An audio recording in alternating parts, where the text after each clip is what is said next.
Reverend Father Robert Cula is a Catholic priest of the Diocese of Avignon, France.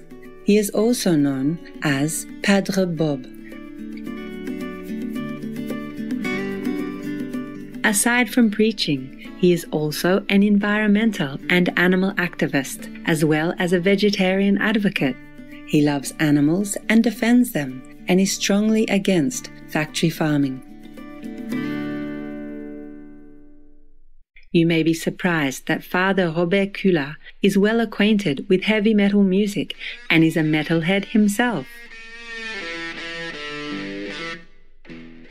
Father Robert Cula is the author of various books and wrote his first book, L'Âge du Métal, Age of Metal, in 2007 after coming into contact with heavy metal music. In 2015, he published Méditation biblique sur les animaux, Biblical Meditations on Animals, after discovering the shocking treatment of factory-farmed animals. He also subsequently wrote Le Paradis Végétarien, Méditation Patristique, The Vegetarian Paradise, Patristic Meditations, and Cattle Decapitation, Gore Ecology, 2018. Supreme Master Television was granted the honor of an exclusive interview with Reverend Father Robert Cula in Paris on December 7, 2020.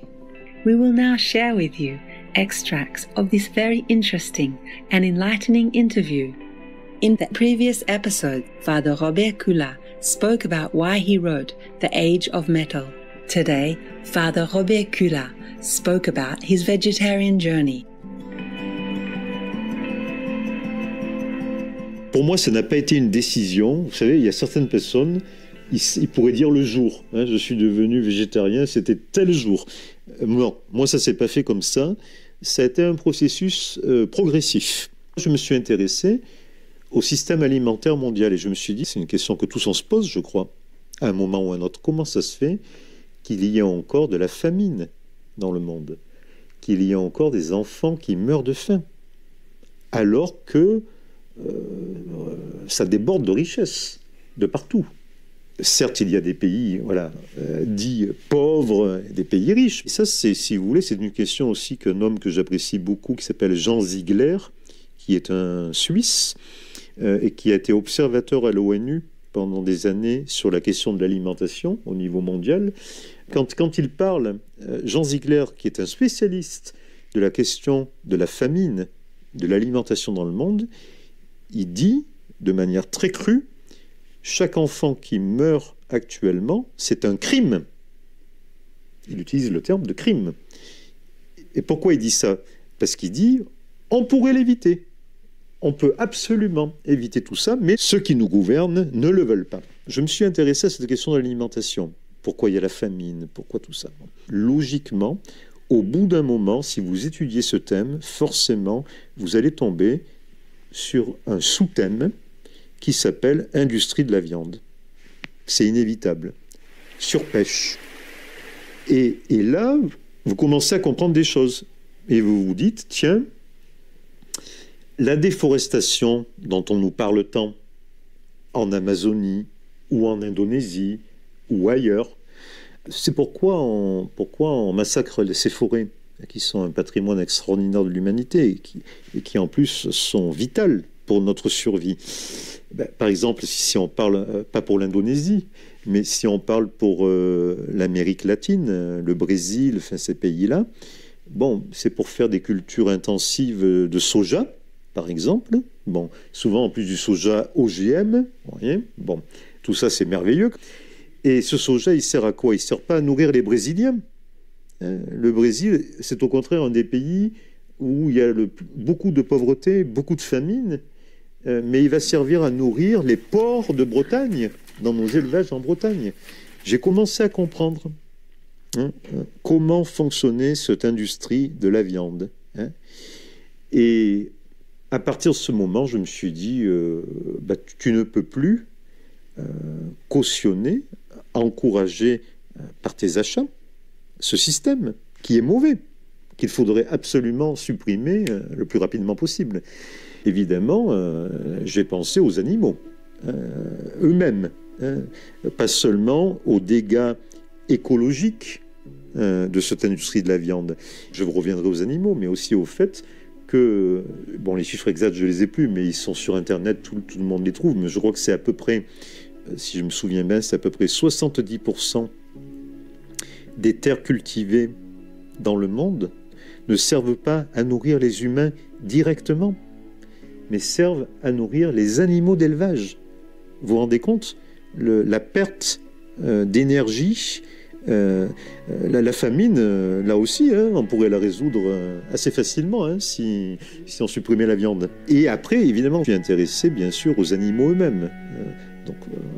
Alors, les animaux d'élevage, il n'y en a pas beaucoup, vous savez. Enfin, voilà, il y a le porc, le poulet, les veaux. C'est pas très varié. The role of the Church in driving awareness and ending the atrocities that animals are subjected to, and the daunting climate change that is chiefly due to animal factory farming, is of key importance given the high percentage of the world population being Christian. Father Robert Culat speaks of the progress of the Church regarding this matter. Je pense que si on parle d'avancée de l'Église, évidemment, le texte fondamental, c'est encore une fois l'encyclique du pape François, Laudato Si, 2015. Il nous invite clairement à reconsidérer la notion de création. Parce que finalement, je crois que le grand problème qui a été pendant des siècles de christianisme, c'est que cette notion de création était très théorique. On ne faisait pas le lien entre ce qu'on disait le dimanche, je crois en Dieu, créateur du ciel et de la terre, de l'univers visible et invisible. On ne faisait pas le lien entre ça et puis ce qu'on faisait dans la vie de chaque jour. Vous voyez, c'était un peu théorique. Et je crois que le pape François remet du concret là-dedans. Il nous dit, écoutez, si nous sommes vraiment chrétiens, si nous croyons que tout vient des mains de Dieu, si nous croyons que tout vient de l'amour de Dieu, alors on ne peut pas considérer, encore une fois, les animaux comme des objets, les maltraiter, les faire souffrir, etc. Il y a une cohérence. Donc, je suis content de voir clairement cette avancée, ce progrès de la doctrine de l'Église, cette prise de conscience. En fait, c'est la crise écologique, je pense, qui a poussé l'Église, comme elle a poussé certains hommes politiques, comme elle a poussé vous et moi, tout simplement à prendre conscience. Donc, je suis content de cette prise de conscience. Je vais lire 3 passages qui semblent inviter vraiment les chrétiens dans le monde à se remettre en question. Je vais citer le numéro 230. Et en le citant, je vous le commente, parce que vous allez voir, je pense que c'est assez intéressant. Une écologie intégrale. Ah oui, alors ça, c'est le concept que lui, il a créé. Intégrale, ça veut dire quoi? Ça veut dire qu'il prend en considération tout. L'humain et toutes les créatures. Et le pape n'arrête pas de dire tout est lié.